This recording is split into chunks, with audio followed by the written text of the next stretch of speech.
So how about Damn, I Wish I Planted That? What do you got Ooh, going on for that? yes. All right. So this week for, where are we? Mid-July, right? Yeah. Is I am going to choose what they call the spider flower, Cleome hasseleriana. And this is a very, very cool annual that is extremely vigorous and really does bring a lot of color to the mid to late summer and fall garden. Now, as with all annuals, less is actually more. You've got to edit it. You can throw seed in the fall or in the summer like it would normally seed if you were zone 7 or so, or even 6, I bet.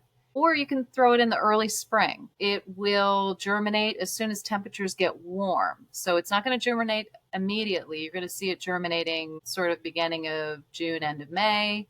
It is a leaf that looks like cannabis, and your neighbors are going to think it's cannabis. But you are going to tell your neighbors it's not cannabis. It's And I not. I have a friend who had it in his DC garden, and his neighbor would come by and say, I know what you're growing. Don't think I don't know what you're growing. It's like, I'm not growing what you think. Yeah. Yeah. yeah, don't It's not tell what you think it anybody. is. No, I know what it is. So it's a palmate leaf with 7 leaflets. Is that how to say that? I'm a Yeah. little fuzzy on that. Clear corner. Yep. And it's a palmate leaf, and it's not serrated like cannabis, but it has a very resinous scent. So that's something to think about. Some people love it, some people hate it.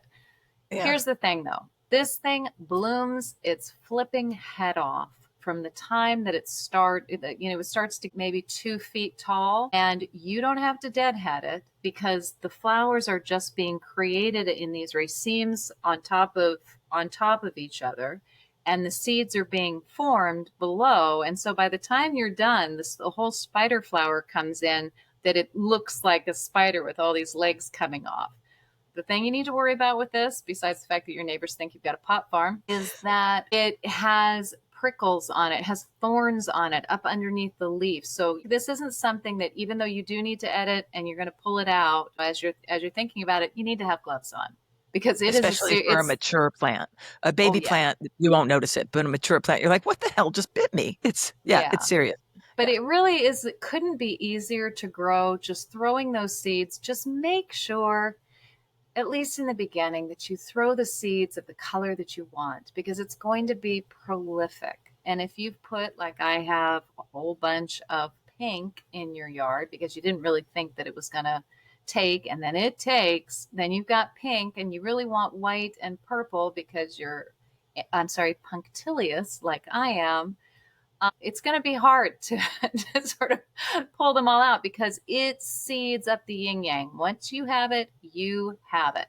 It's a lot of color for the late summer, for the midsummer, late summer, and a lot of easy color. You hardly have to do anything. It's a wonderful plant. And it's a great plant for kids too, because the seed heads they become these little rolled up, almost like immature beans, and you roll them in your fingers and it just goes boing, and the seeds go everywhere. So you watch out, they wouldn't probably self-sow in your current messy green paths, which are not grass, not what you want. And you're going to change it out. That plant will love your gravel paths. It will Oh, love yeah. Oh, no, your gravel. I'm under no illusion that my gravel paths are going to be anything other than seed beds, Yeah. but that's what my scuffle hoe is for. Yeah. Yeah. So I am just trying to irritate you, and my damn, I wish I planted that is Phlox paniculata, which is an easy one. Honestly, I remember not being a gardener and going to visit my mother-in-law's wonderful garden in Western New York State in July and August, and it was just so many flowers. And my sister-in-law, 10 years older, hi, Mary, she's a fabulous gardener. She loved my mother-in-law so much, and she was never catty, but she said at one stage, well, it's mostly phlox. And I'm like, okay, I don't even know what a phlox is, Oh, but it looks it's beautiful to mostly me. phlox. And it was, because phlox does self-sow.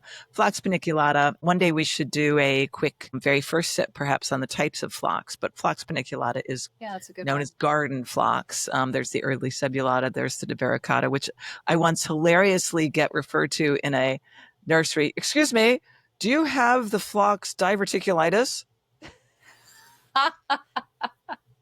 Yes. Anyway, paniculata means a panicle flower. It's a fabulous plant. And the one that I want to talk about will especially irritate you because Why? it's pink and pink. So phlox comes in white, Comes in pink, comes in things appropriating lavender. You wouldn't say it's purple per se, but certainly lavender, a rose kind of color Magenta. that magenta. Yeah. Yes, it can do that. That kind of approaches red, but not really. It's there's a lot of pink going on here. And so this one is called Bright Eyes, and it's an old cultivar. It's not one of the new ones. By the way, have you grown the new ones like the, what are they called? I made a note of it. Ridiculously early? No, it's Oh, amazingly fantastically something. fashionably early. Fashionably early. That's a cool N- no, I am not. I haven't I done have, that and one. I recommend. They are not woody on the bottom. They go fleshy on all the way to the bottom. Phlox paniculata, which is, oh, by the way, a native plant to most of the eastern half of the United States, north to south. It's prolific. Has a woody bottom to it. Phlox paniculata Well, don't is, we all at this point? I honestly remember reading something back when it was fashionably early, when people, you'll eventually cut down old perennials if you want to, because that can look better and you can see what you're doing in spring, winter, fall sometimes. But if you don't cut those woody bits all the way down to the ground, your ankle will bleed. They can stab you. Oh, in general, Phlox paniculata is not so easy to grow, even though it's prolific. The reason that it's a problem is it can get root rot, but I think the problem that most gardeners run into is the mildew, the powdery mildew. I used to assiduously take away half of my stalks of a plant to get more air circulation to hopefully avoid that situation. I can tell you that it didn't really work for me, so I stopped doing that. The mildew on phlox is not particularly attractive.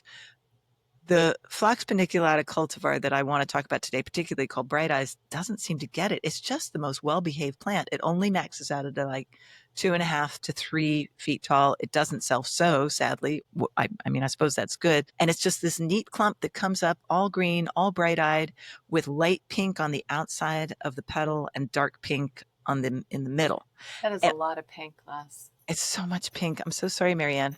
Like your Not. shirt. Anyway, so I recommend it highly. You can actually get it. I was like, can people get this? Because I think it's an old one. And yeah, you can get it at, oh gosh, what's that one up in Litchfield where they charge so much? White Flower Farms. Oh, White Flower Farm, yeah. Yeah, fabulous nursery. Not inexpensive, but fabulous. Well, I'll tell you what, I would try it based on your amazing recommendation. But I right now have kapow pink in my garden. Okay. And it is, for what it is, a fabulous plant. I dislike that strong color so much. It's a very strong pink, kapow pink. I mean, it's in the name. I was sent it as a trial plant. And it's one of those trial plants where I go, well, I'm really not thrilled with the color, but let's see how it does.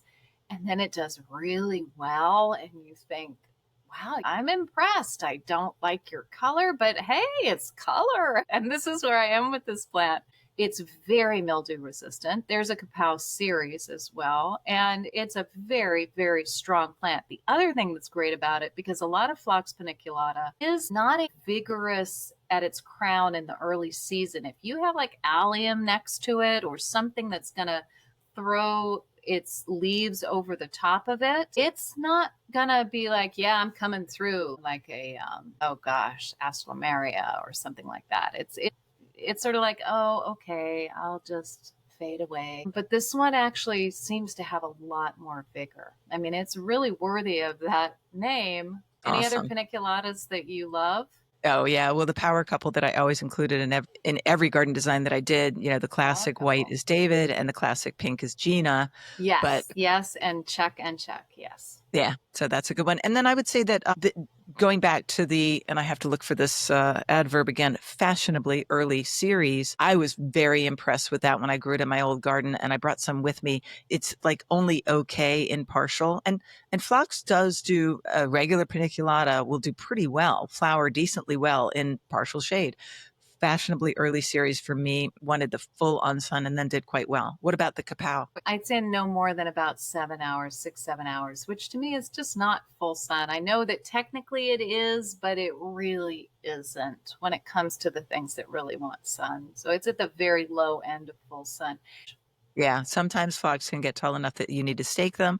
That's bad news. Good news is that hummingbirds love them. That's good news. I also have a grooming habit for Phlox paniculata, besides just deadheading it, just saying, okay, those flowers are done. The gardening business that I worked for here in Greenwich when I was still a high school Spanish teacher, and I was working for this woman on Saturdays and after school just to learn how do you run a gardening business.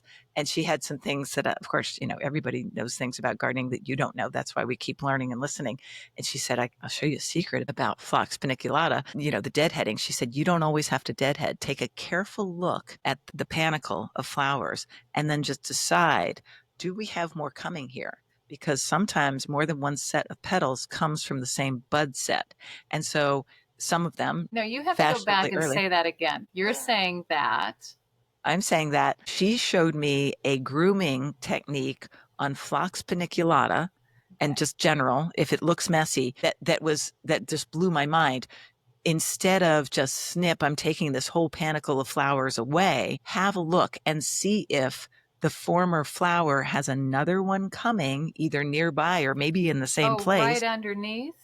Yeah. On the same panicle. So Oh, here I'm holding my hands in a teepee. Of course, there are laterals coming up, and if the top teepee, the top panicle is done, and those little buds are turning brown, and you're done, you're done. But if there's that dringly effect of browning petals, uh-huh. wipe them away and have a look because there might be more petals to come on that same one. Well, that's fascinating. Now I'm going to be really looking at mine with different eyes. Not know it I mean, before she right showed me. there, that's worth the price of admission. Thank you, Leslie Harris. And speaking of which, why wouldn't you become a paid subscriber to the Garden Mixer? I mean, I know we're giving you this to you for free, but there's one more sip so you can hear us talk about deadheading and all of that sort of wonderful thing. It's $4 a month. Come on. Or go to Substack, Right. subscribe, and we really appreciate it.